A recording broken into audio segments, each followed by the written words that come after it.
Guys, back with another Portable Clint.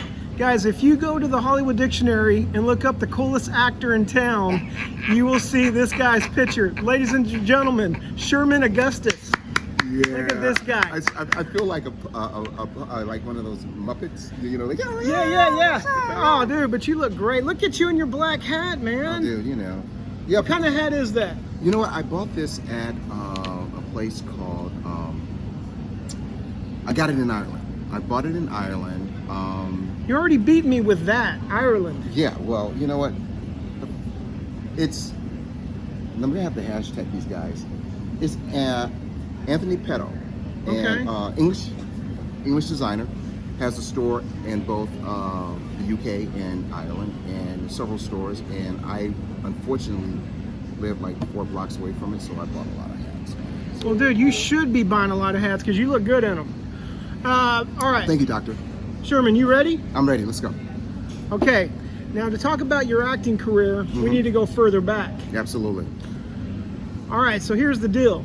Here's why I'm very impressed with you, okay? Okay, send me the address, checks in the mail. No, but Sherman, it's hard to make it in Hollywood, okay? And I very hard. believe you made it in Hollywood, okay? But you also made it into something else, which is extremely hard to make it in. Okay. So, NFL, dude. You were in the NFL. For a hot minute. But it doesn't matter. If you blinked, my career was there and over. Sherman. It did open up some doors, I'm not gonna lie. Yeah. It opened up some doors. And both when we first started, we were doing a lot of commercial auditions and stuff like that.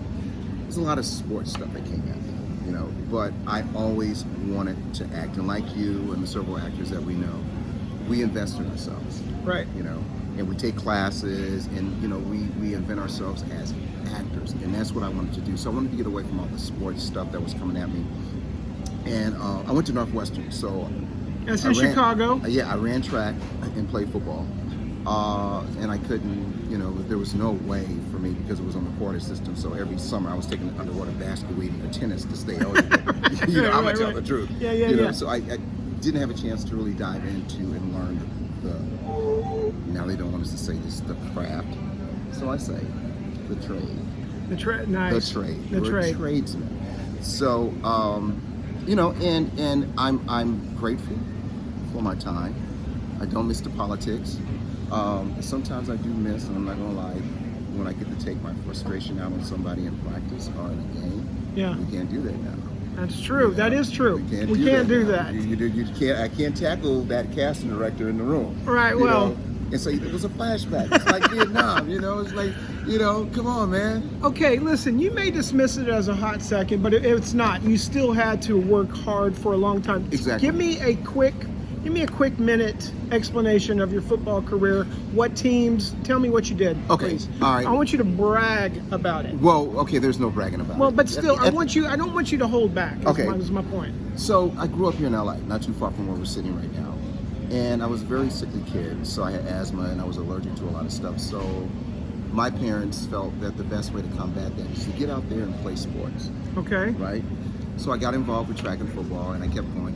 And then, you know, at one point, going into my senior year, I'm like, well, I might be able to do this. I might be able to pull this off. Wait, just at your senior year, you're starting to think about the NFL. You're not thinking about it before that?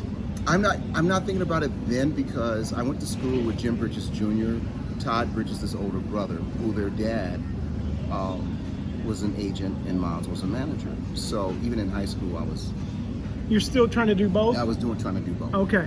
And I'm like, okay, I flipped the coin and said, what's going to happen? Whatever happens first, I'm going to do first. And that's what happened. Football happened first. Did not get drafted from Northwestern. Got a free agent shot with the Chargers. Left the Chargers, went to the Vikings. Left the Vikings, went to Denver. Okay. Oddly enough, my roommate from college went to the Vikings first. Vince got traded to Seattle.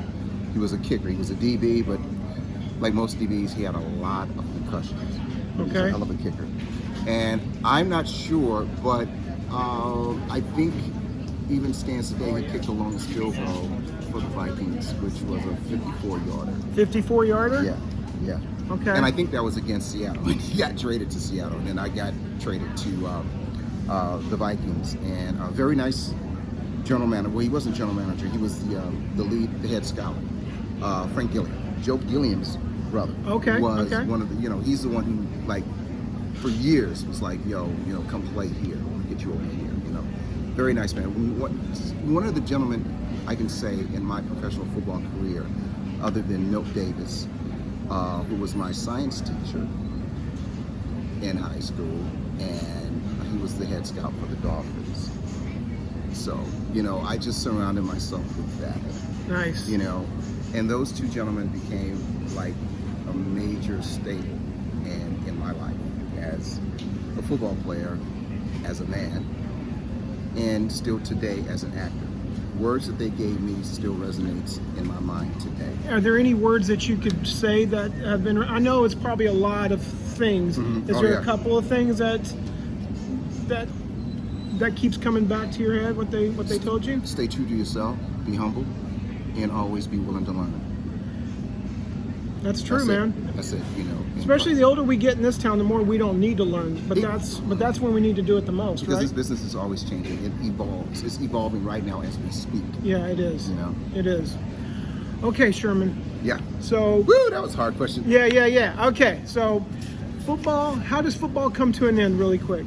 How does it come to an end? I want to know about this ending and acting starting. Knee surgery. Okay. Tore my medial meniscus very, very badly.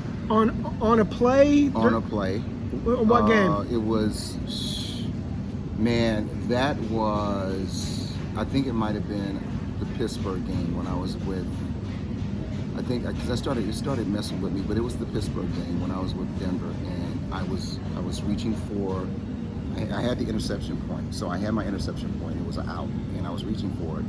And I was playing right side, and when I reached for it, I just took a bad step, and it just went, my body went that way, my knee went the other way, and it was like crack, crack, crack, and I'm like, oh, damn, that hurt. Okay. How much is that SAG card? And back then, it was only $700, so I was like, I got Tab Hartley in the commercial, and then boom, there it is. I was like, okay, SAG, man. Okay, so So I like to say I was an actor performing as an athlete, if that makes sense. It does make sense. Okay. It does make sense. Okay.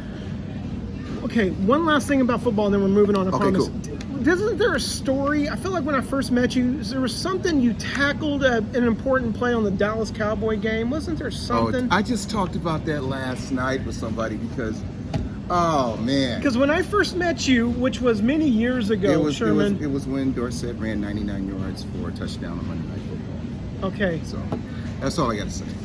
Okay. It was my fault. All right. Okay. Anyway, well. look at the body. Okay. All right. Okay. I'm sorry to bring that up. I didn't know it was. I just remembered something about the Cowboys. A friend of mine, Reginald Dorsey. I told him that story a couple of, like 2-3 months ago. And every time he calls me up last night, every time the Cowboys play, man, I think about you. I'm like, expletive, click, clack. Okay, so you get into acting. Your first acting gig, Colors. Yes. It's one of my, dude, I love that movie. Oh, tell me about it. I love that movie. The interesting thing about that is the night before I auditioned. Hang on, I gotta wait till that thing. Okay. That's one of the loudest things on the show. Oh, really? I don't know what it is. But it's cool. And it's real. And he's working. Yeah. God bless him. Yes. That's what counts. Okay, all right, go ahead. So, what the hell was I talking about? We were talking about Colors. See there? That's what football does to you. Yeah. You lose your train of thought like that. Baseball. So the interesting thing about that, the night before I auditioned for Billy DeVoe and Lauren Lloyd, was I was watching Blue Velvet. Okay. All right. That's a good. Okay. Sorry, I'm like. No, you're good. You're good. And so I was rediscovering Dennis Hopper, and I'm like looking at this whole thing. I'm like, whoa, God, I was just blown away. Which he directed. Colors. He directed. Well, I'm sorry. Were you watching Blue Velvet because you knew you had not a clue. Okay. You know how it's these things, these things work. Yeah, right? yeah. Everything just lined up perfectly. So it's quite funny. I'm watching the movie and I'm just watching him do all this incredible stuff. So I'm like, oh, dude, I can't wait to, to do something like that. And then the next day, less than 24 hours later, I'm sitting in the waiting room. It happens so much like that when you focus on something. Things. It just, yes, Yes. And so I'm sitting there and I look over and he's walking through the door. And the first thing that came to my mind, I was like, oh shit, it's the well-dressed man, because that was his character. Yeah. And I'm like, oh, and I'm staring at him. He goes, hello. I'm like, oh, dude, this is crazy. And then the next thing I know, because I didn't know he was directing, I walked into the room, I did the audition, and I sealed it right there. And which was quite funny because not only myself, but it was also Don Cheadle's first gig, Glenn Plummer's first gig. It was a lot of guys. It was Jeffrey, Bruce, a lot of those guys who went to Cal Arts got pulled right there and slotted right into that movie, and their careers are just flourishing. So that was good company. That's the kind of stuff that when you do these things, when you're having those peaks and valleys, when you have those valleys, you think about that and you go, okay, look who I work with. Yeah. I'm always there.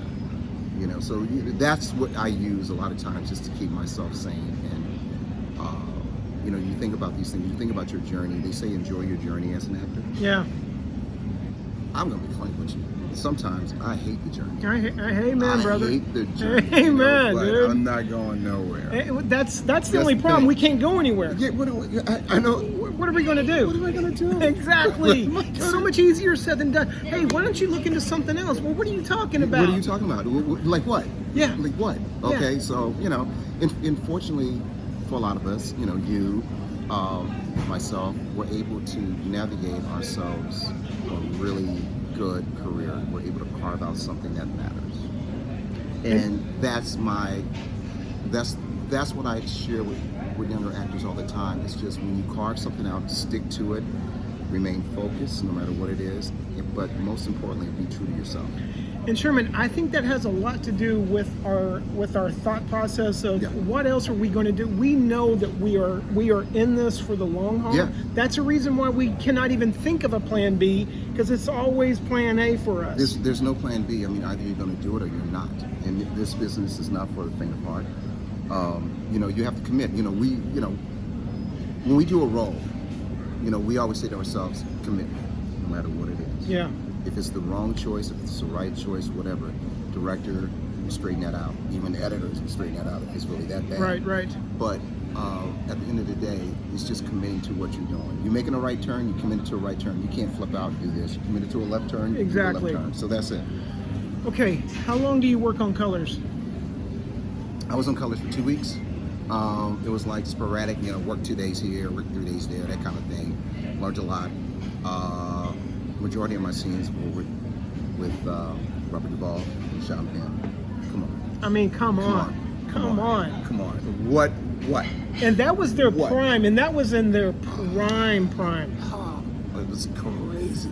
What did you learn from those two guys, watching them do their thing? The same thing I learned when I had a little role in the Atlanta child murders, when I saw Morgan Freeman and James Earl Jones. That was a wild time, man. Yeah, and I'm watching them.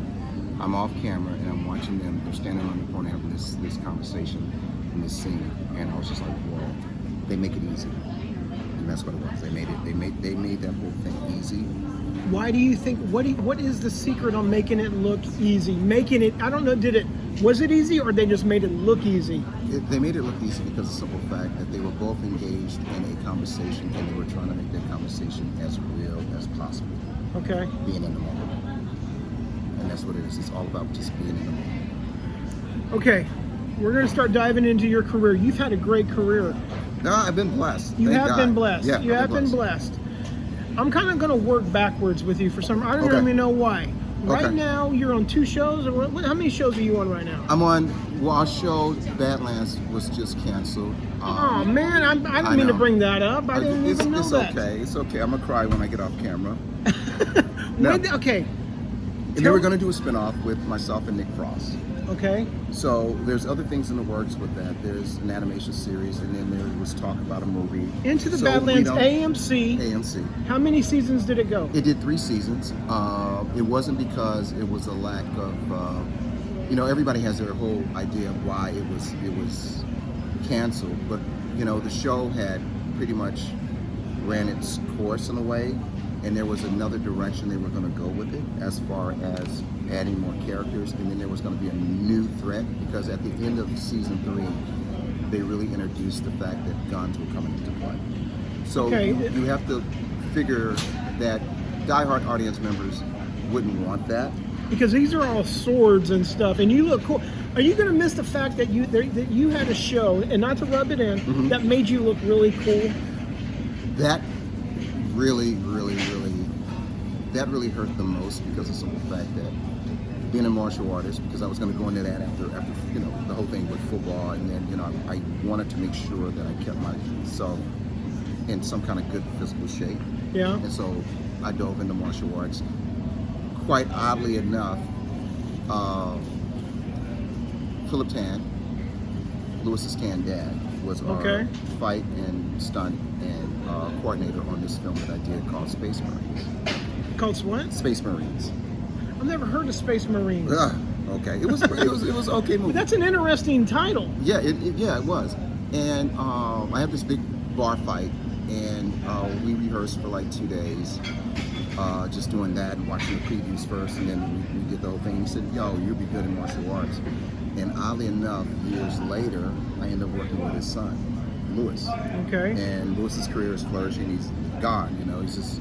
I knew that everybody on Badlands. That's the one thing about it. Now it would be hard to get everybody back, because everybody, the trigger's been pulled. Everybody's busy. Everybody's gone. Yeah. Everybody's just pew pew pew pew. Dean Chapman has got the Sam Mendes movie coming out, 1917. Emily just won Cannes for Little Joe, and then Allie's constantly working all the time. Daniel's constantly working all the time, of course. Okay. You know, everybody. I mean, just everybody. You know, it's just crazy. Sherman, when you went to go work on this, you didn't work on it in the United States. No, we shot in Dublin, Ireland. So they flew you to Dublin, Ireland. Yeah. And how long would you stay there to film? Well, the thing of it is like my character. They wanted to introduce in season 1. They didn't have enough episodes. Season 2, they made the introductory. The whole thing with Nathaniel Moon, you know, bringing him out to the show. Now, the interesting thing about it, they gave Wesley Snipes an offer. Wesley was busy. Thank you, Wesley, because I'm a Wesley fan. You know, Wesley's he's making a big comeback right now. He's doing his thing. That's awesome. Awesome. And I had auditioned for it, and I didn't hear anything for like 4 weeks. Right, and so I'm like, you know, I was training and everything. So the last week, I'm like, forget about it. You know. Start hanging out, drinking Jameson, you know, because I was training, you know, getting ready to go over to where so it's crazy. So you're riding on faith as well. Yeah, you know, and so I got the call from Susan Holmes about 4:30 in the morning, and she said, "Come on, Sherman, this is Susan Holmes, production coordinator for I want to get you over here to Ireland and just start working. Can you do that?" Is that the best phone call ever? She said, "Could you do that at like 4:30 this afternoon?" I'm like, "What? No." No. So a day later, I was on a flight. 24 hours later, I was standing on that bridge across from Daniel and Nick Frost, and it was so surreal. And it just went from there. Awesome, man. Yeah. Okay, but you were also doing a recurring role on another Fox show. I was doing. There was another show. It was Danny Strong's show. Proven Innocent. They got canceled.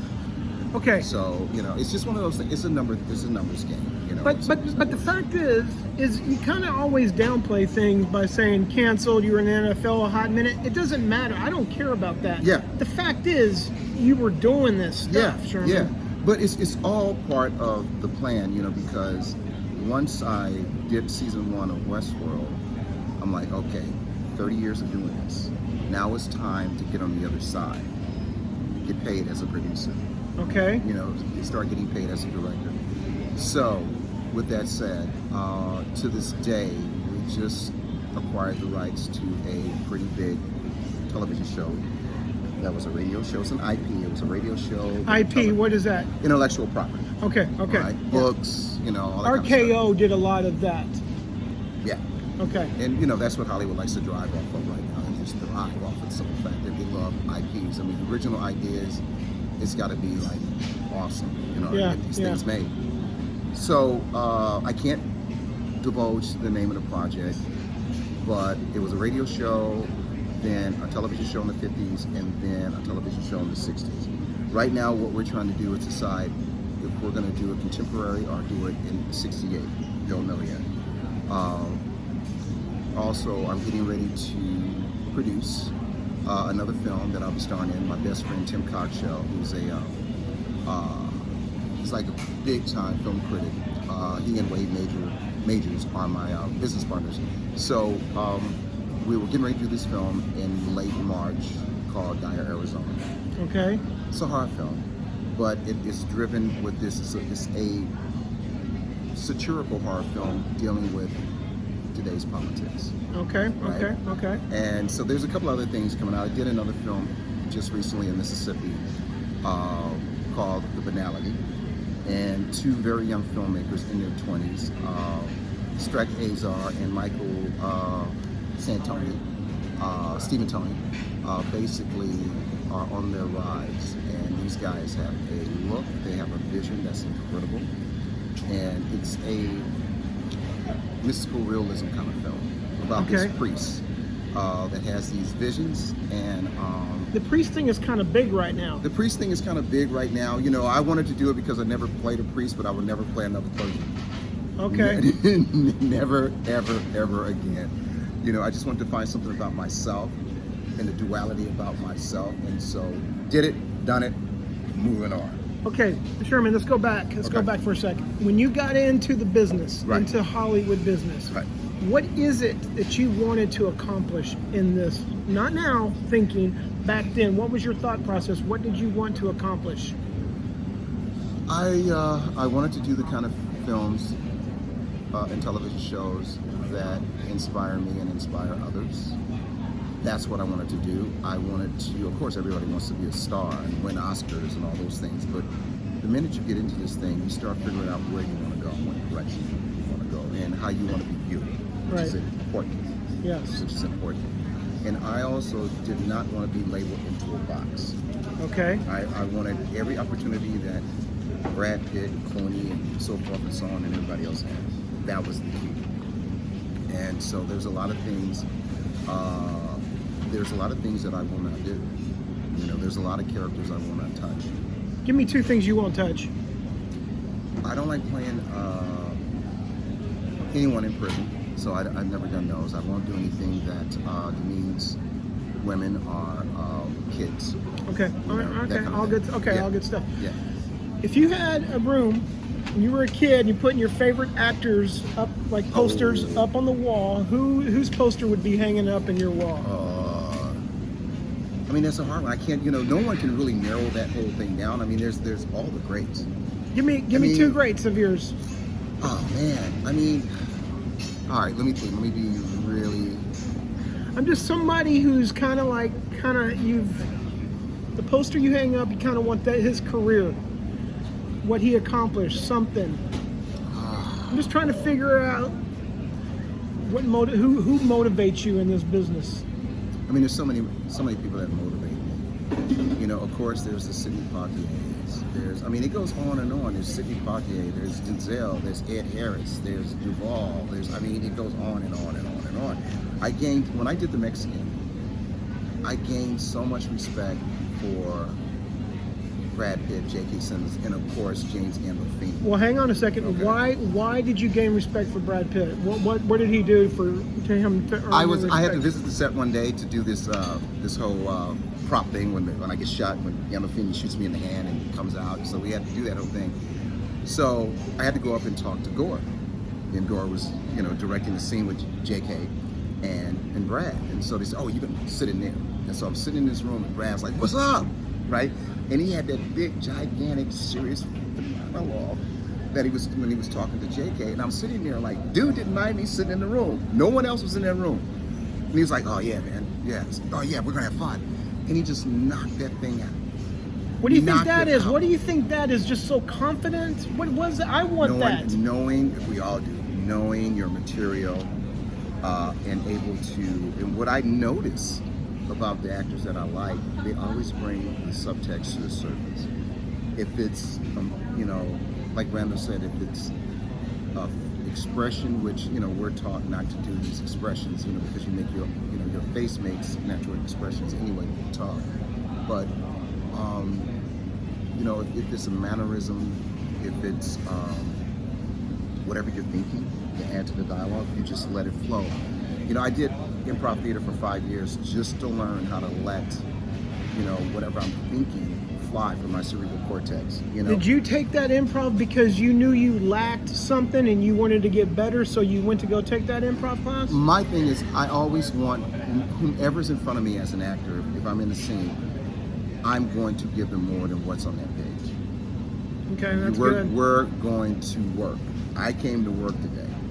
And when you're working in the scene with, I would say, Oliver Platt. Did a movie with Oliver Platt. And he would, in between takes, would always come up with something new that he was going to say. And it was so hard to stay focused because he would just let it go. You know, and you just go, oh my. And so he prepared me for the likes of the Nick Frosses of the world. Okay, you know, because these guys just like, they're just talking to you and it's funny. I mean, it can be dead serious.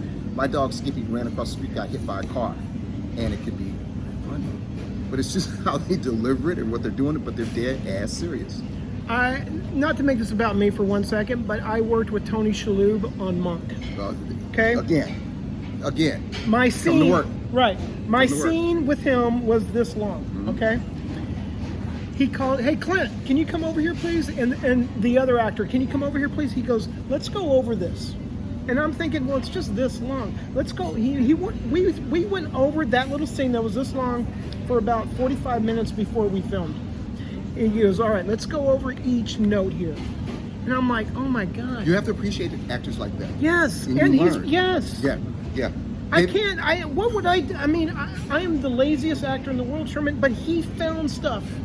He's a detective finding little things in there. You dive into the text and then you get your subtext. David Milch is like that. If you ever did, like, the first and the only time I worked with him was on NYPD Blue, and we're at rehearsal, and he just reworked that scene, and Taylor was myself, Dennis Franz, and Rick Schroeder, and he reworked that scene, and it was like, I looked at him like, oh, but he's like, this is every day, brother, and I'm like, oh my God, it was so awesome. You know, those are the moments that you look for. Yes. You know, when I did Low Winter Sun, there was Ruben Santiago.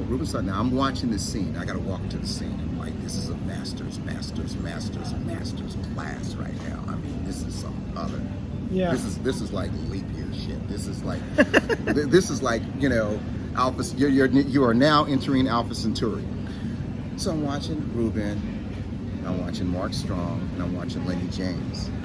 Okay. And I'm like, and I blew a take. I blew 2 takes because I'm like. Because you were watching? Yeah. I've done that. Yeah. I didn't come because I was just watching these guys work.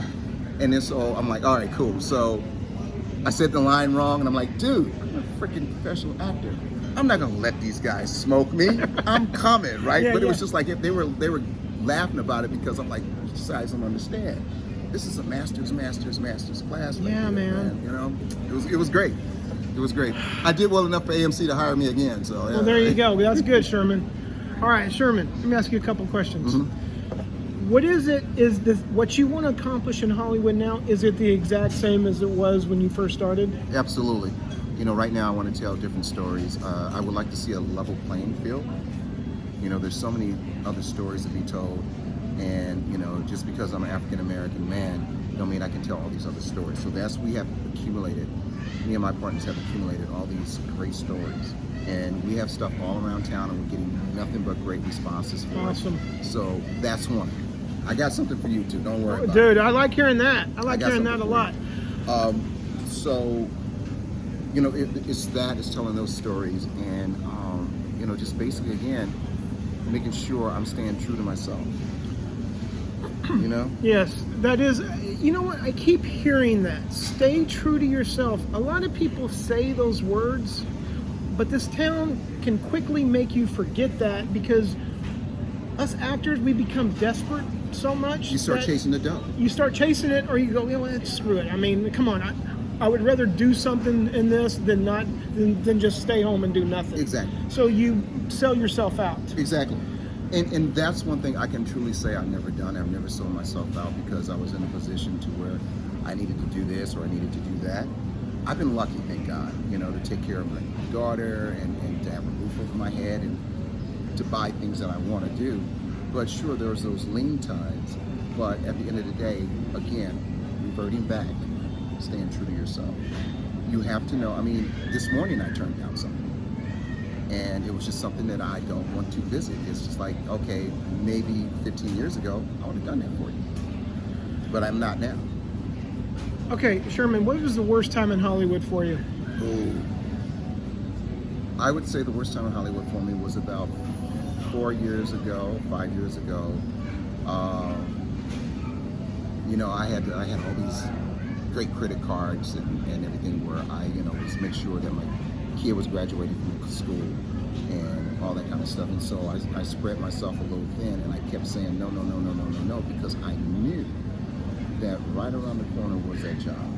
You never know. I think I heard, it was Stallone years ago.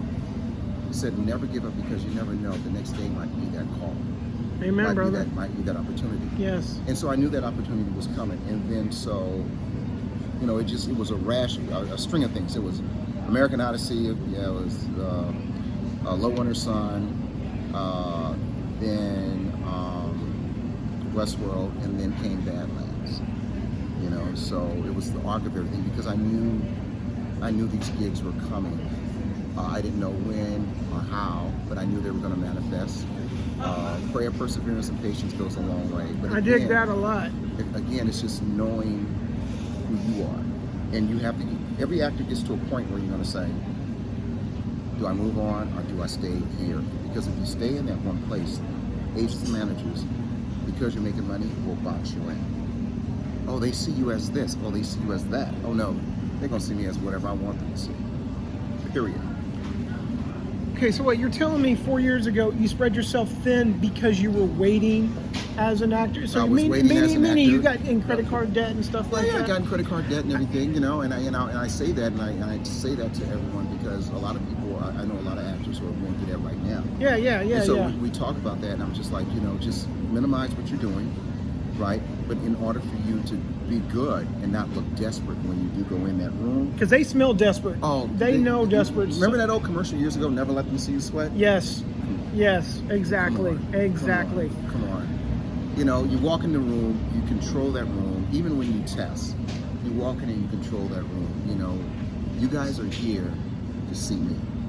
Thanks for coming in. There's no problem. Yeah. It's no problem. Thanks for having me. Let's do this. Let's have a ball, guys. I always like it when they thank me for coming in. Of course I'm going to be coming. Of course, yeah, thank you. Thank you for thanking me. And then every year there's like 1 or 2 shows that I test for. Like recently, and I can say this now, I couldn't say it a couple of weeks ago. I was up for a big Marvel project.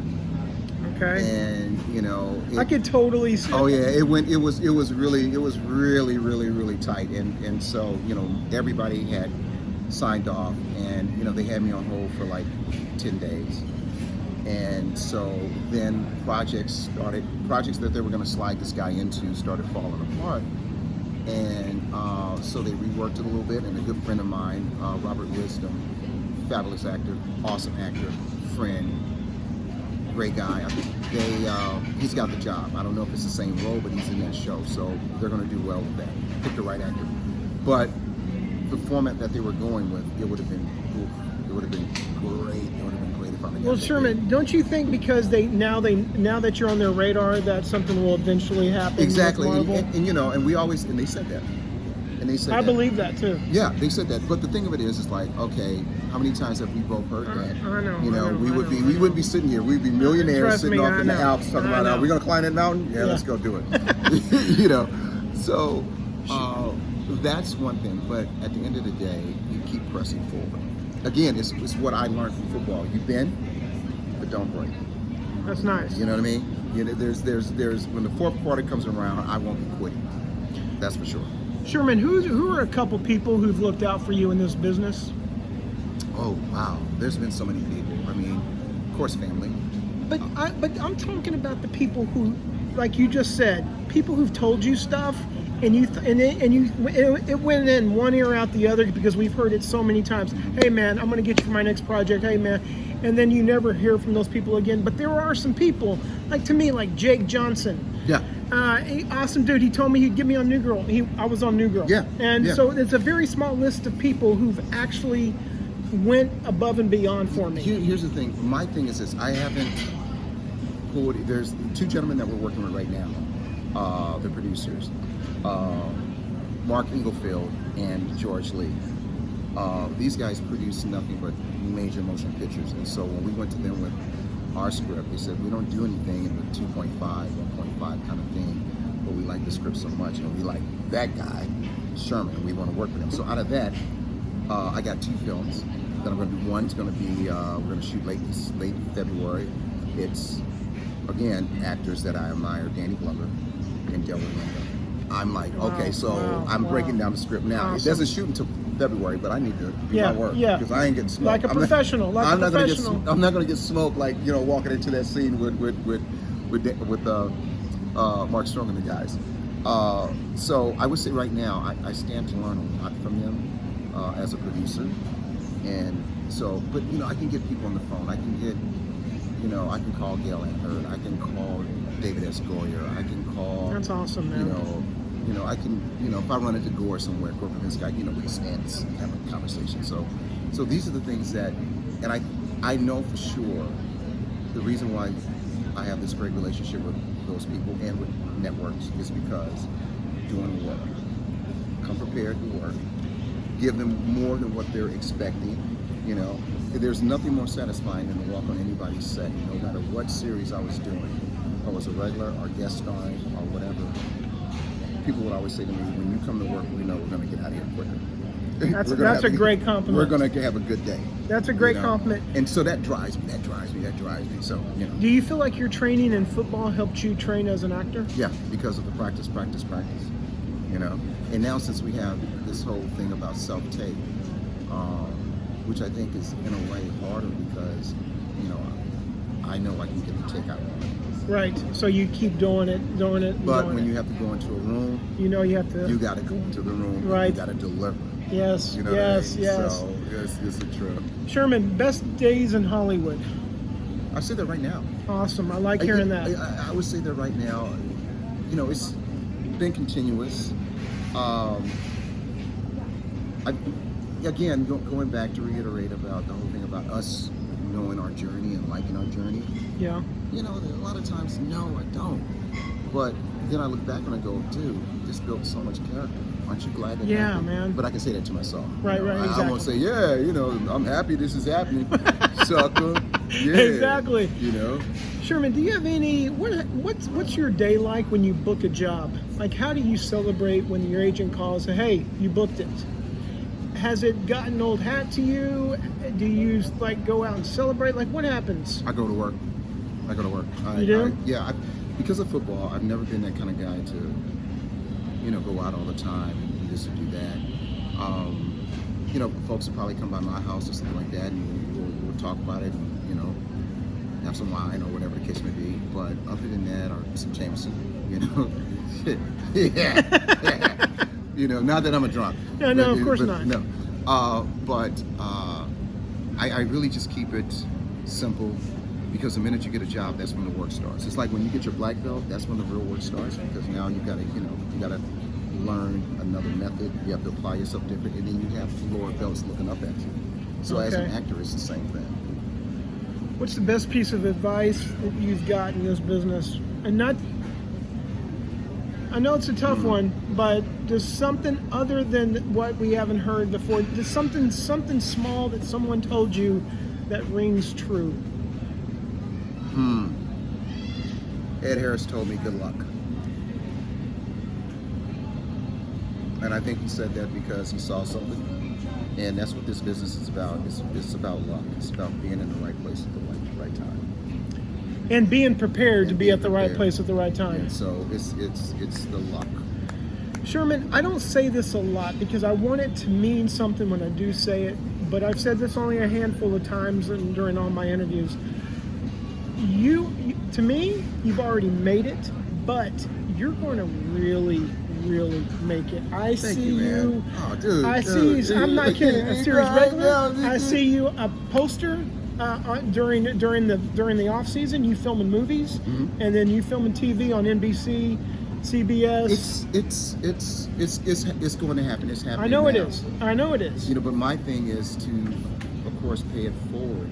And this is the reason why I want to get on the other side of the table, is because I know too many damn good actors who need this opportunity. Yes. You know, and I want to tell those kind of stories. I want to get people like yourself. You know, you have made it. Are you kidding me? Okay, Come but on, go ahead. Come on, man, quit playing. You know, but it's one of those things where if I can share what I have learned and my experience in a positive way, and help other people achieve success, then I did my job. Yeah. And if I can leave that when I, leave the planet, when the aliens come and go, oh yeah, and I saw it. Yeah, he was in that movie. He was all right. Yeah. Did you see this stuff? Look at his hair. Oh my God, flat top. You know, that's what's important to me. You know, it's leaving something that matters for everyone.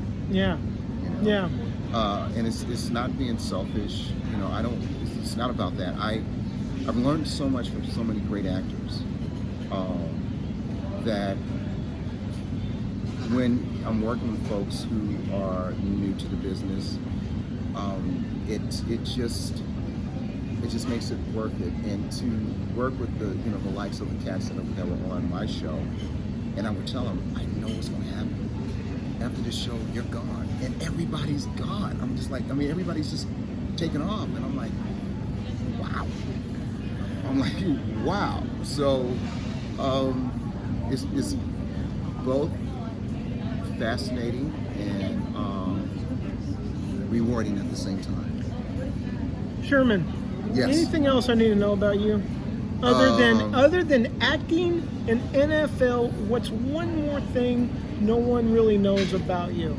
You like to garden. Do you like something what is it that we don't know? I'm a Capricorn. Okay. I like long walks on the beach. I like to cook. Do you like to cook? You know what? Being a bachelor for so long, you learn, man. I know, man. So, days being away all the way in Ireland for 9 months, close to a year, you got to get pretty creative. And so, I worked on my culinary skills. It's like, oh yeah. Nice. Okay. I'm nice now in the kitchen. I can move around. I can, Because I hear, in order to be a successful actor, you got to have a successful life. Yes, and your life should be. And we live in LA, and it's all about status, and this, that, and the third. For me, I always feel like I'm a normal dude, just a normal individual, just carving out a path for himself, and that's how I look at this whole thing. With the business we're in is very lucrative, but at the end of the day, it's still a job, man. Yes, How many times have you woke up and you go, I gotta go to work today? Yeah. Damn. Can't they just give me a check for just waking up today? I know, that'd be really nice. But we kind of get that with residuals, with something playing. We kind of get that. We kind of get that. But at the end of the day, it's a job, and you got to get up and go to work. You get up at 4:30 in the morning. Like with Badlands, season 2, I had to get 999 tattoos on me. Are you serious? Who goes to bed? Who gets up at 3 in the morning? Who goes to bed at 6 to get up at 3 in the morning? I don't go to bed until 3. Why? Because I'm up gaming or reading something or doing something else. But to get up at 3 in the morning, to be in the chair by 4:30, and to have these ladies who got up at 1 to put all these stencils on you and put all these tattoos. I'm like, So season 3, I was like, tattoo here and here. Thank you, and put them here. Thank you very much. The illusion, which is what this town's all about. Smoke and mirrors. Smoke and mirrors, and that's what I'm saying. There's some actors, and you and I both know these actors, where the camera is on them 24 hours a day in their mind, and they walk and talk like this all the time, you know? Yeah. So that's good for them. The one thing people will say about me is that I'm very approachable and that I'm real. Amen. Yes, you are. You know, yes, you are. and I think that counts a lot, you know, being in this town and this business, you know, because this business will make you run away. A lot of friends who are doing very well as actors got out of here Yep. and moved Yep. someplace else, you know, because now you can put your audition on tape. Yep. Sit down. Anywhere USA. Exactly. Anywhere in the world. USA. That's not a bad name for a band. No, right, Anywhere, right, yeah. Anywhere USA. I do that a lot. So Okay, Sherman, last question. Something that I have to go back, something that for some reason I don't know why I'm going to ask. Did you learn anything from James Gandolfini? yes, What? very, very, very, very interesting story. He was the most generous, kind actor I have worked with, and I've worked with a lot of actors. I can Where say that was he with The Sopranos? Was it on at this time? It was on. He was right in the middle of it. He dropped a lot of weight. We had the same agent at the time. Okay. All right. And so, and our agent David Brownstein visited the set quite often. I remember one day we were sitting at lunch, and I was telling him my horror stories about the agency. You're telling Jim. Yeah. And so later on that day, I had the scene with Michael where I'm taunting Michael about Michael. Kravis. I can't pronounce his last name. Okay, that's good. I got you. Michael was playing a very good role right now on Mindhunter. Okay. He's the Yes. new chief. Yes. And awesome actor. Awesome actor. And so we're rehearsing the scene, and James is sitting on the couch watching, and he's cracking up. He goes, you know what? He goes, I'll tell you something. This is going to carve out a really good career for you, because it reminds me of my scene with Patricia Arquette in True Romance. That's a great scene. Right? That's a great scene. So the next day I had off, but I got a call from like 12 agents. And like it was like, I don't know, 20 agents at this place at the time. I got a call from 12 agents. And they were just praising Sherman, you know. And I'm like, what the hell happened? So the next day I go to work and I'm like, so what happened? He goes, I called over there and I ringed them. I'm like, what? You did what? Yeah, I call over there. They don't know what they have. And so that was the moment when I said to myself, and you know, it's one of the questions you asked earlier, when did I know? When other people that you look up to recognize something in you, a spark in you, that drives you. Yes. That drives you forward. Like you don't want to let James down now. Don't want to let James because down, he no. went out for you. He went above and beyond for you. That's what I love. I love those people, man. I love those people. The same thing happened on quick story. Same thing happened on Virus, where again it was one of those days where I let the subtext just come to the surface, and it's myself, Cliff Curtis, Jamie Lee Curtis. Cliff Curtis is awesome. Oh, he's awesome. Awesome dude to work with. And it was Donald Sutherland and Julio Oscar Machoso. We were in this biggest, all of us, and Joanna Bakula, all of us in the scene, right? I'm like, how can I steal this scene?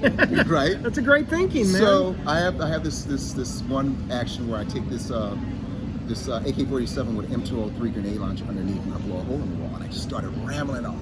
And I'm just going off, right?